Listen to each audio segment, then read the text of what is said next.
Assalamualaikum warahmatullahi wabarakatuh.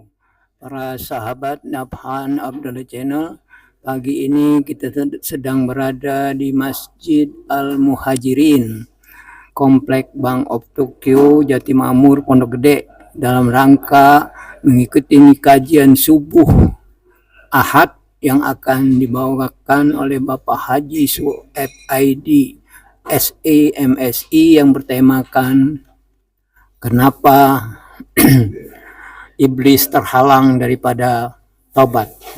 Para sahabat sekalian, silakan menyaksikan. Wassalamualaikum warahmatullahi wabarakatuh. Waalaikumsalam warahmatullahi wabarakatuh. Alhamdulillah, salatu wassalamu ala rasulillah nabiyina Muhammadin ibn Abdillah, la hawla wa la quwwata illa billah. Amma ba'd.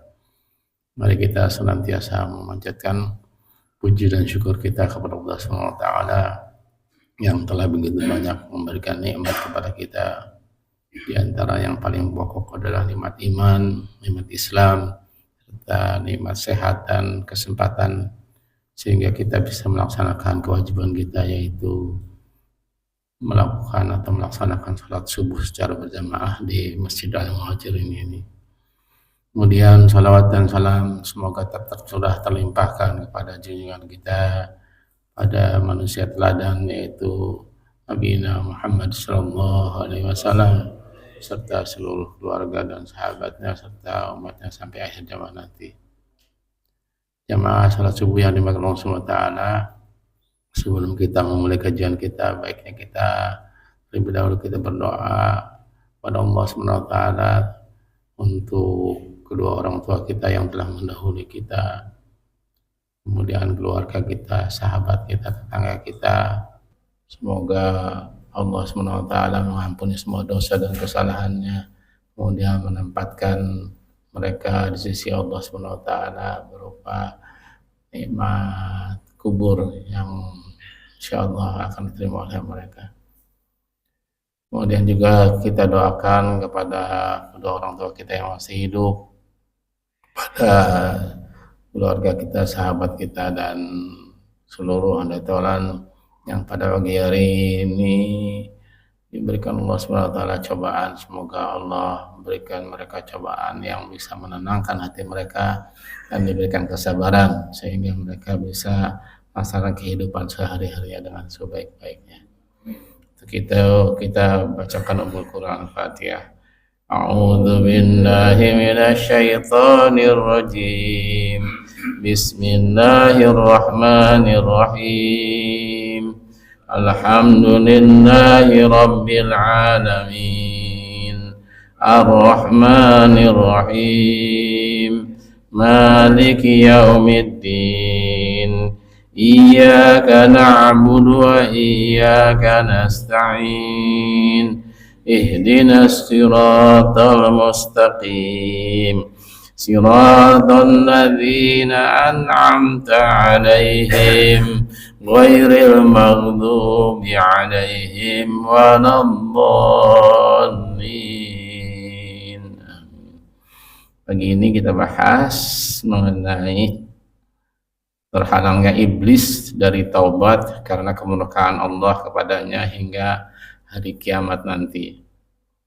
Jemaah salat subuh yang dimuliakan Allah SWT, Allah SWT berfirman di dalam surat ke-7, surat Al-A'raf ayat 12 yang bunyinya A'udzu billahi minasyaitonir rajim.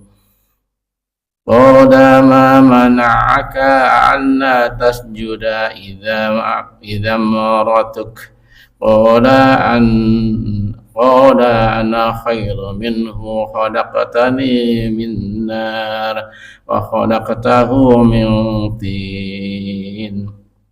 Artinya Allah berfirman, apakah yang menghalangimu sehingga kamu tidak bersujud kepada Adam ketika aku menyuruhmu? Lalu iblis menjawab, aku lebih baik daripada dia. Engkau ciptakan aku dari api, sedangkan dia engkau ciptakan dari tanah. Inilah awal mula kesombongan yang disampaikan oleh iblis ketika diminta oleh Allah Subhanahu wa taala untuk bersujud kepada Adam.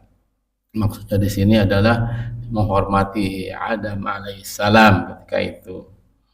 Nah, Allah sangat murka atas kesombongan iblis, sehingga Allah mengeluarkan iblis dari surga dengan firman-Nya di dalam surat ayat selanjutnya, ayat 13. Coba dibuka surat 7, surat A'raf, ayatnya ayat ke-13.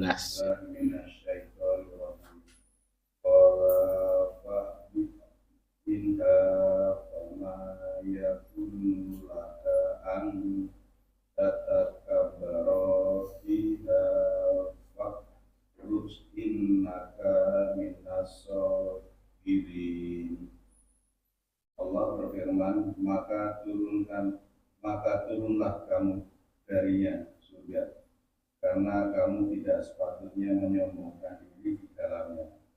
Keluarlah, sesungguhnya kamu termasuk makhluk yang hina. Ya. Jadi langsung Allah perintahkan kepada iblis untuk turun dari surga karena kesombongannya yang tidak sepatutnya. Iblis menyombongkan diri karena dia merasa bahwa dirinya terbuat dari api, sedangkan manusia kita ini terbuat dari saripati tanah. Ini yang menyebabkan Allah murka, sehingga Allah menyampaikan fakhruj innaka minas saghirin, keluarlah, sungguhnya kamu termasuk makhluk yang hina. Pagi hari ini kita bahas mengenai surat Al-Hijr, surat ke-15, ayatnya 36 sampai 38. Ayatnya pendek-pendek. Silakan dibuka surat ke-15, surat Al-Hijr, ayat 36 sampai 38.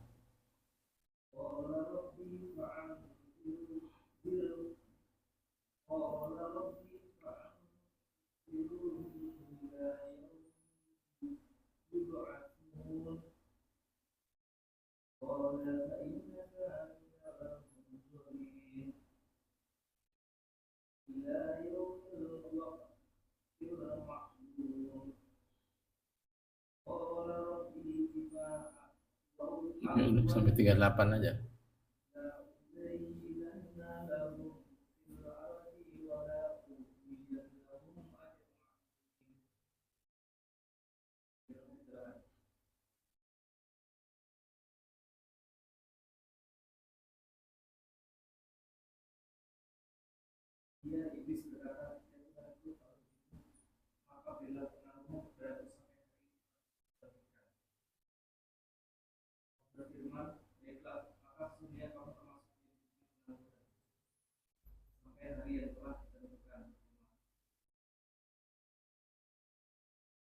Ya. Jadi ada permintaan dari iblis ketika iblis itu diminta keluar dari surga. Dia meminta kepada Allah Subhanahu wa taala, "Ya Tuhanku, kalau begitu maka berilah penangguhan kepadaku." Maksudnya penangguhan di sini ajalnya dia ditangguhkan sampai hari dibangkitkan nanti, sampai hari kiamat. Allah berfirman, "Baiklah, maka sungguhnya kamu termasuk orang yang diberi penangguhan sampai hari yang telah ditentukan atau hari kiamat."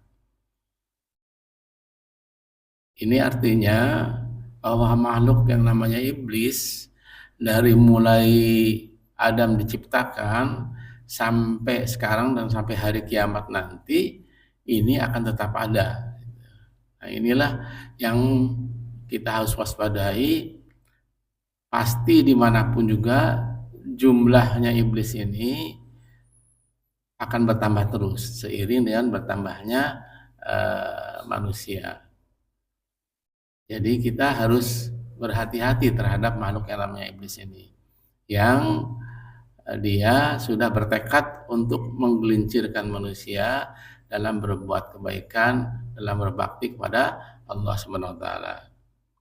Kandungan surat Al-Hijr ayat 36 sampai 38 ini bahwa Allah Subhanahu wa taala menjelaskan setelah murka Allah yang tidak tertolak itu menimpanya, iblis meminta penangguhan karena kedengkian yang sangat besar kepada Nabi Adam alaihissalam dan anak cucunya sampai hari kiamat nanti, yaitu hari kebangkitan nanti. Lalu Allah SWT mengabulkan hal itu sebagai pembiaran kepadanya. Setelah penangguhannya diperkenankan, maka Allah terus melaknatnya. Ini adalah janji Allah kepada iblis ketika iblis meminta penangguhan terhadap ajalnya. Tujuannya apa? Karena kedengkian iblis kepada manusia ini, maka iblis akan terus menggoda manusia sampai dengan hari kiamat nanti. Jadi jangan disangka bahwa iblis itu stop setelah Adam alaihissalam diturunkan Allah SWT kepada ke neraka, ke dunia ini, tapi terus menerus akan menggoda anak cucunya Adam yang termasuk kita sebagai manusia untuk tidak melakukan kebaikan-kebaikan atau tidak melakukan amal-amal baik kepada Allah SWT. Dalam tafsir Al-Muyassar, tafsir yang diterbitkan oleh Kementerian Agama Arab Saudi Arabia, ditafsirkan ayat tersebut adalah iblis berkata, "Wahai Tuhanku, tangguhkanlah aku di dunia hingga pada hari yang Engkau akan membangkitkan hamba-hambamu padanya, yaitu hari kiamat." Allah berfirman kepadanya, "Sesungguhnya kamu termasuk yang aku tangguhkan kematian mereka sampai hari semua makhluk mati pada tiupan pertama, bukan hingga hari kebangkitan nanti. Sesungguhnya dipenuhinya permintaan itu sebagai bentuk pengeluaran waktu dan penangguhan serta cobaan bagi bangsa jin dan manusia." Jadi hari kebangkitan itu pada hari pertama ditiupkannya sangkakala, kemudian kita semua termasuk semua makhluk itu akan mati, ya, akan mati, kemudian pada tiupan yang kedua baru akan dibangkitkan dan kita akan dimintai pertanggungjawaban terhadap apapun yang kita lakukan di dunia ini. Ini yang dimaksud oleh tafsir Al-Muyassar. Menurut tafsir ringkas dari Ibnu Katsir, ayat-ayat di atas ditafsirkan bahwa setelah murka Allah itu benar-benar terjadi dan tidak dapat ditolak lagi, maka didorong oleh kedengkian yang memuncak pada Adam alaihissalam dan anak cucunya, maksudnya iblis, memohon agar ditangguhkan kematiannya sampai hari kiamat, yaitu hari kebangkitan. Memohon agar ditangguhkan sampai hari mati itu adalah dikabulkannya sebagai istidraj atau memberi sesuatu kepada seorang sebagai uluran, dan setelah penangguhan itu terwujud maka Allah akan mencacinya berupa hukuman terhadap apa yang dilakukan oleh manusia dan iblis itu tadi. Ini adalah bentuk istidraj. Istidraj itu adalah pembiaran, ya, memberikan kelonggaran pada seseorang atau makhluk lainnya untuk melakukan kemaksiatan dan tidak dihukum sama di dunia ini, dan dia akan menerimanya nanti di akhirat ketika dimintai pertanggungjawabannya. Maka kita harus berhati-hati ketika kita ditimpa kesenangan atau diberikan kesenangan oleh Allah Subhanahu wa taala. Boleh jadi itu merupakan istidraj bagi kita, artinya pembiaran terhadap apa yang kita lakukan. Oleh karena itu, ketika kita mendapatkan kesenangan atau berupa kebahagiaan, jangan lupa untuk selalu bersyukur kepada Allah Subhanahu wa taala sebagai bentuk dari apa yang diberikan Allah Subhanahu wa taala. Rasa syukur ini setidaknya mengurangi bagi kita untuk keadaan di mana kita tidak lagi lalai terhadap apa-apa yang diperintahkan Allah Subhanahu wa taala kepada kita. Dalam tafsir Al-Misbah menurut Profesor Dr. Quraisy Shihab, ayat-ayat ini ditafsirkan bahwa iblis itu yang membangkang berkata, "Wahai Sang Pencipta, berikan aku tenggang waktu dan jangan matikan aku sebelum hari kiamat, saat manusia akan dibangkitkan atau hidup kembali dari kematiannya."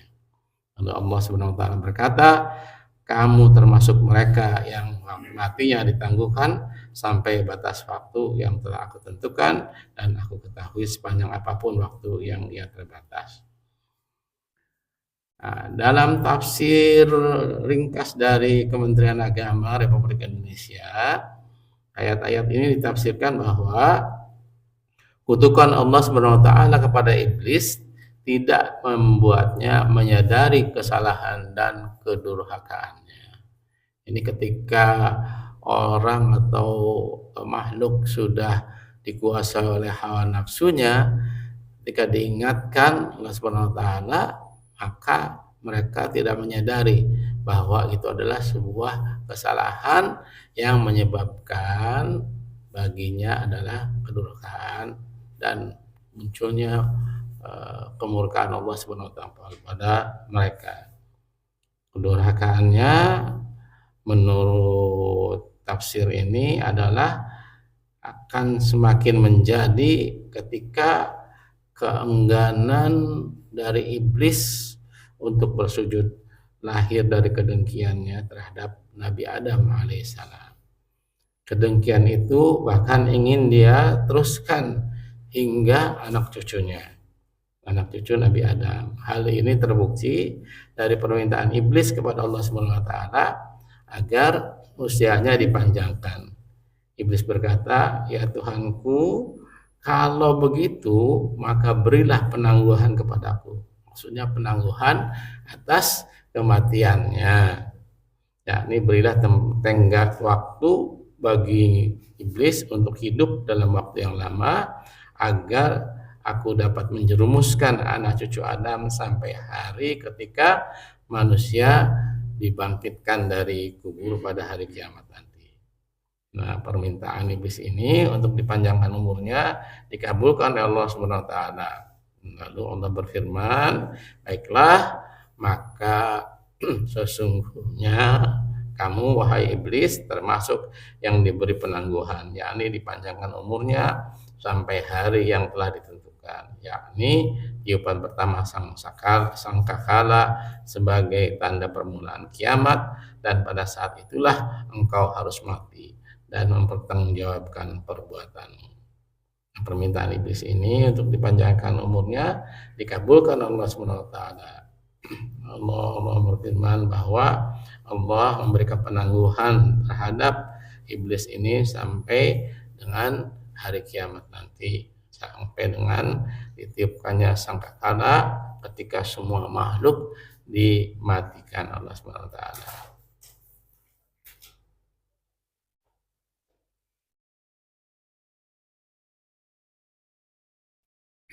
Dan ketika dibangunkan dari semua makhluk dibangunkan pada setiap saat tiupan sangkakala keduanya, maka seluruh makhluk akan mempertanggungjawabkan, termasuk iblis, mempertanggungjawabkan terhadap semua perbuatan yang dilakukannya. Iblis berkata, "Tuhanku, oleh karena engkau telah memutuskan bahwa aku sesat, yaitu mendapat kutukan dan dijauhkan dari rahmat-Mu, aku pasti akan jadikan kejahatan terasa indah bagi mereka, bagi manusia ini. Sehingga manusia ini menganggap baik perbuatan-perbuatan maksiat di bumi yang memalingkan dan menjauhkan mereka dari ibadah kepadamu. Dan aku dengan segala daya dan cara akan menyesatkan mereka semuanya dari jalan lurus yang engkau ridhoi." Inilah yang akan dilakukan oleh iblis kepada kita, kepada manusia, sampai dengan manusia terakhir nanti dimatikan Allah Subhanahu wa taala. Akan terus menerus iblis ini melakukan godaan atau mengajak manusia untuk bermaksiat pada Allah Subhanahu wa taala.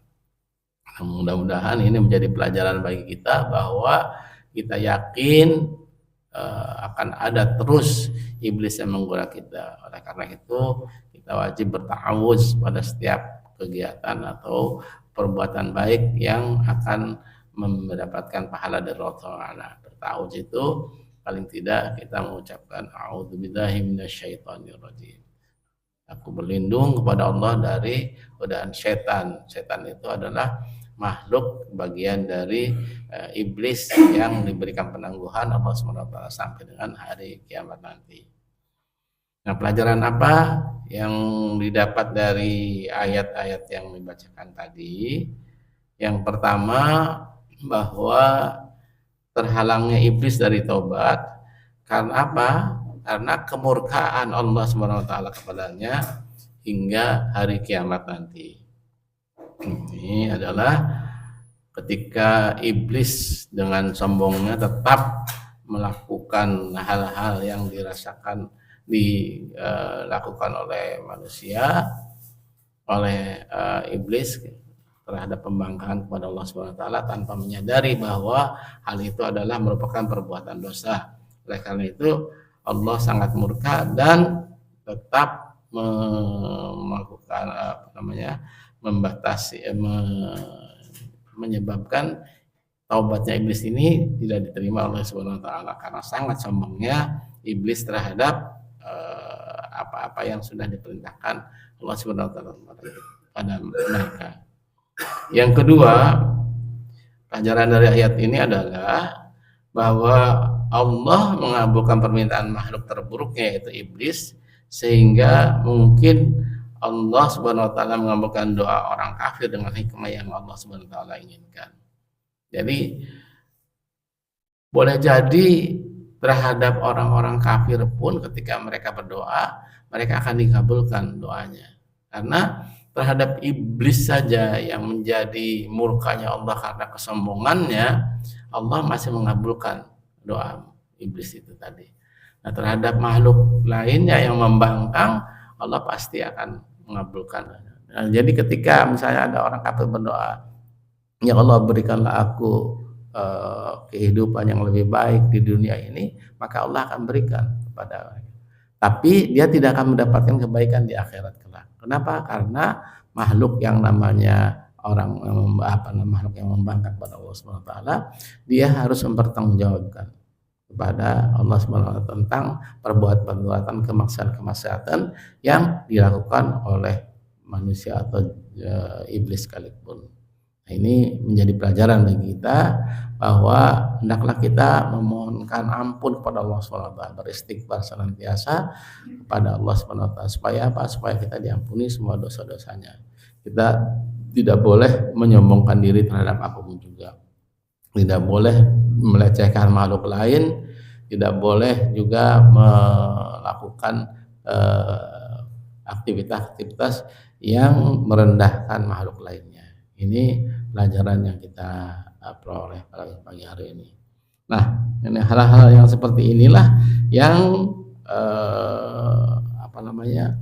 yang menyebabkan kita harus bersikap tawadu. Tawadu itu rendah hati. Jadi tidak boleh di antara kita saling menyombongkan diri, baik karena harta yang kita miliki, baik karena keturunan yang kita miliki, baik karena nikmat-nikmat yang Allah berikan kepada kita.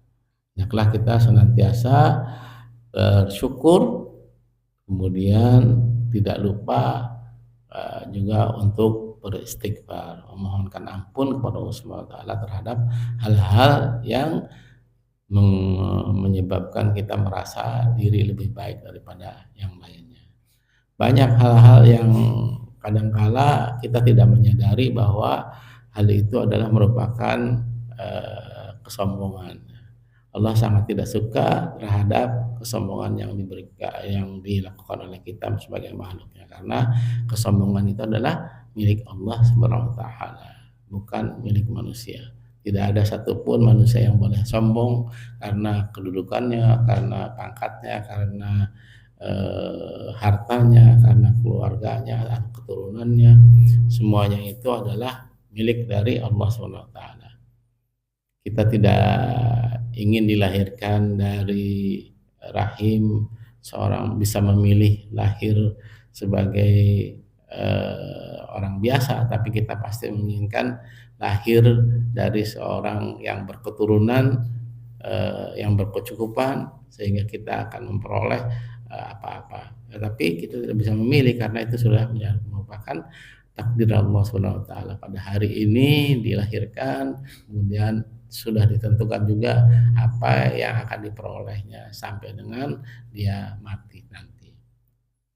Jamaah salat subuh yang dimaksud Allah Subhanahu wa taala, pelajaran berikutnya dari yang disampaikan tadi adalah bahwa kesombongan itu akan menuai dari murka Allah Subhanahu wa taala. Murka itu adalah sesuatu yang Allah berikan berikan kepada makhluk-makhluk yang merasa kesombongan. Jadi kita tidak boleh merasakan bahwa apa-apa yang diberikan Allah Subhanahu wa taala merupakan milik kita. Tidak mengakui bahwa Allah lah yang memberikannya. Misalnya ketika kita diberikan rezeki dari Allah Subhanahu wa taala berupa kekayaan yang melimpah atau kelebihan-kelebihan dari yang lainnya, lalu kita tidak merasa bahwa itu adalah ada bagian dari rezeki yang Allah berikan kepada kita. Oleh karena itu ada kewajiban bagi kita untuk mendistribusikan atau memberikan infak, sedekah dan zakat kepada yang memerlukan sesuai dengan apa yang diperintahkan Allah Subhanahu wa taala kepada kita. Nah, itu saja barangkali pagi hari ini, mudah-mudahan bermanfaat. Pada intinya bahwa semua yang disombongkan itu tidak boleh dilakukan, hatta dari makhluk yang nama iblis sampai dengan kita, supaya yang digoda oleh iblis untuk melakukan perbuatan-perbuatan sehingga kita melakukan kesalahan atau kedurhakaan kepada Allah Subhanahu wa taala. Kedurhakaan itu berupa kita menjadi makhluk yang menjadi teman iblis nanti ketika di akhirat nanti. Semoga hal ini mengingatkan kita untuk senantiasa tawadu, untuk senantiasa berendah hati terhadap apa-apa yang diberikan Allah Subhanahu wa taala kepada kita. Harus diingat bahwa di dalam harta yang kita miliki ada bagian untuk diberikan kepada fakir miskin dan orang-orang yang membutuhkan sekalipun. Baik, semoga Allah SWT senantiasa memberikan kita petunjuk yang jalan yang lurus dan diridhai Allah SWT kepada kita. Amin ya Allah ya rabbal alamin. Itu saja pagi ini, mudah-mudahan bermanfaat. Kita tutup dengan doa majlis. Subhanaka Allahumma bihamdika asyhadu an la ilaha illa anta astaghfiruka wa atubu ilaik. Assalamualaikum